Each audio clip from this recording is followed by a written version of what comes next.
I'm John Batchelor. Joining me immediately, Thaddeus McCotter of WJR, who's at WABC tonight, the great voice of the Great Lakes in New York, and Francis Rose of Federal News Radio in Washington. Gentlemen, a very good evening to you. I race to the opening gambit here, which is a little difficult to explain, so I need your help. Late this afternoon, all of a sudden, we get this revelation. I'm cautious here, so I'm reading very carefully from a press room of Judicial Watch. Judicial Watch announced the following development in the IRS missing email investigation. This is Judicial Watch President Tom Fitton.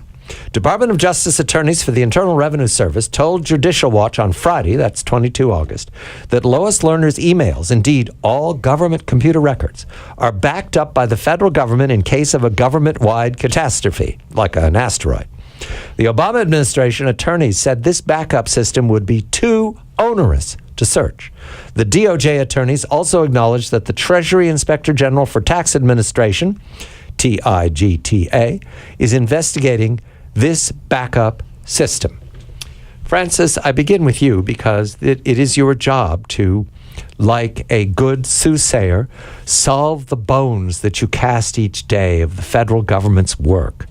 Did you see this coming? Did anyone see this coming, say to you one day while we were, for months and months, trying to rationalize Lois Lerner's wrecked or missing or somehow sabotaged or cursed hard drive in her laptop? Did you know? Did anyone mention that the government has everything backed up and you can't throw anything away? Good evening to you, Francis. Good evening, John and Thaddeus. Well, I must say that a number of the records experts, and yes, there are such things in the federal government, have said it is strange that no backup exists anywhere based on the information that they have. One of the things that every federal agency has is a person who's in charge of overseeing the records management for that agency. Now, some of the agencies do a better job than others, and some of the agencies place a higher priority on it than others, but everybody's supposed to have one, and everybody is supposed to have a procedure in place for backups of the backups of the backups.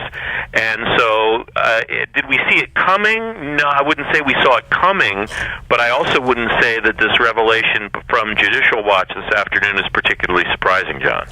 Here's the surprising part, and I'll turn to you, Thaddeus. This means they have everything, absolutely everything, so that we can finally demonstrate that Lois Lerner is an innocent victim of Republican skullduggery. We can vindicate her claims of innocence, Thaddeus. Isn't that wonderful for Lois's future? Well, first, skullduggery would imply malice aforethought, and Republicans aren't known for thinking.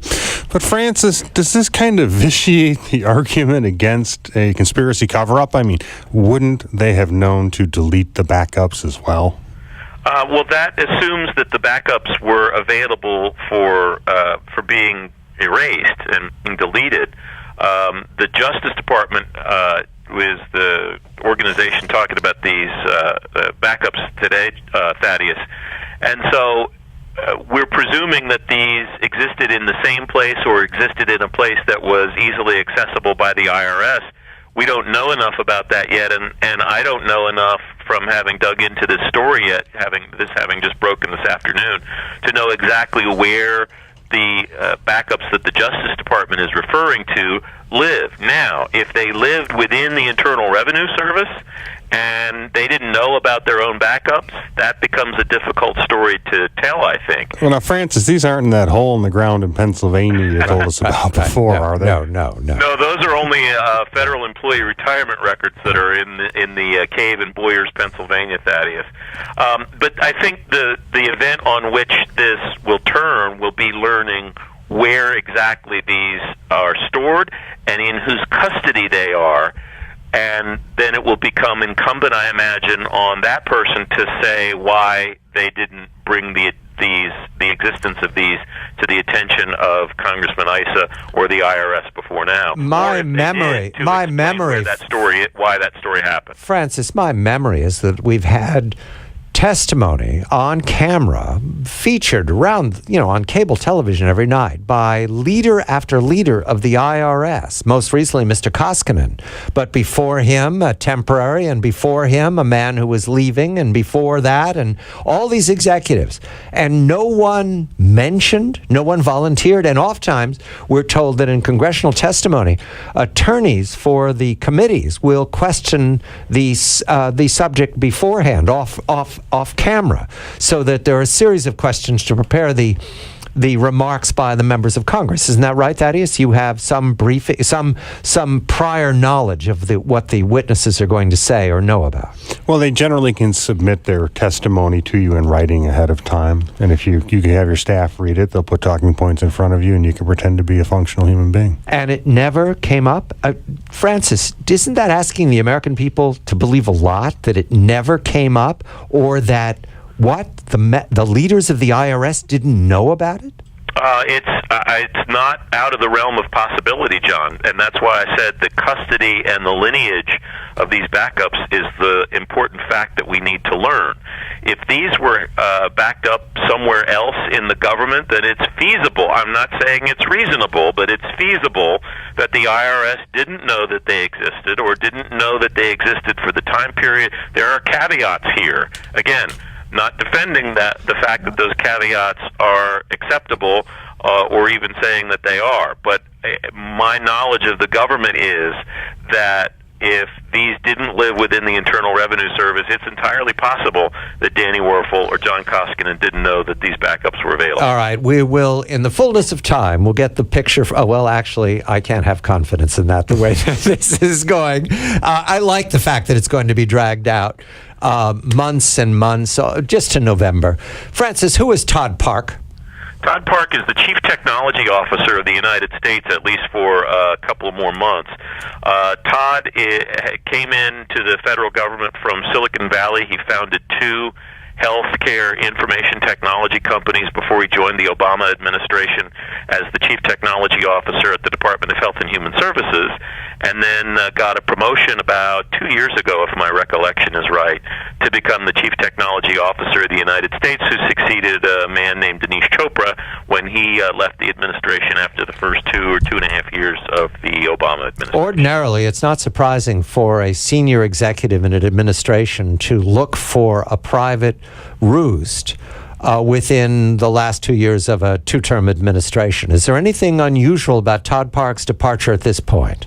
It's hard to say at this point. He's been in the administration, he's been in Washington since 2009, and as Thaddeus will attest, 5 years in Washington is enough for a lot of people. The reason that his departure is attracting some attention is because he was the Chief Technology Officer at HHS when the Affordable Care Act was passed, and with his healthcare background, theoretically should have been involved in the conversations for rolling out the Affordable Care Act and healthcare.gov. And then, of course, his promotion to CTO was the timing coincided with the actual rollout of the website. And he was in that job when healthcare.gov rolled out last fall. So that's the reason that he's attracted some attention. He was, of course, at that hearing before Chairman Iss's committee, at which Stephen Van Rokel, the Chief Information Officer, and leaders from HHS and CMS were present. And Chairman Issa said who exactly was in charge, and the four of them just kind of looked at the other guy. Right. I was reminded of To Tell the Truth when everybody looked at each other at the end, waiting for the right person to stand up. When you were Congressman Thaddeus McCotter, you were present at the creation of this fiasco called the healthcare.gov and the Affordable Care Act. It's 4 years later. The polls show, Thaddeus, that healthcare.gov and the ACA and Obamacare are less popular than they were when in 2010, when they were not popular at all. It's going against the grain very much. There are lots of caveats here, but in any event, your measure of this, was this a mistake?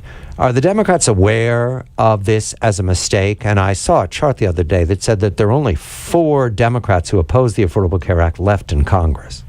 Well, I don't know if they view it as a mistake, because I don't know they can allow themselves to do that. They have to look at it as a major domestic policy achievement that has been a tectonic shift in the way healthcare is provided in the United States. Because John and Francis, if they look at this and even admit that it may be a mistake, their credibility on domestic issues is going to be as damaged as the Republicans' credibility on foreign affairs in the wake of Iraq.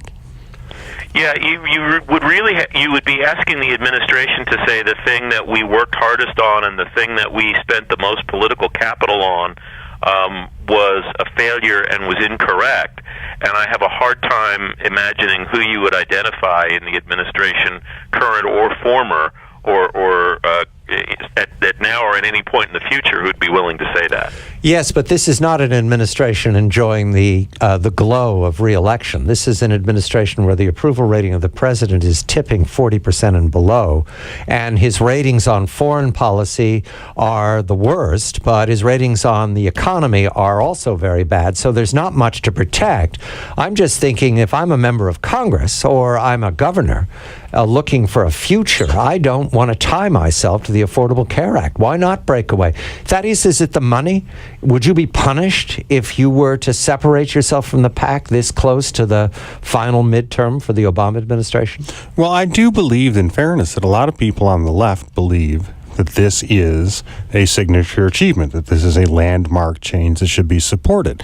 And they would view people who are running as Democrats, the left would view them as betraying not only the Affordable Care Act, but everything that they believe undergirded it philosophically.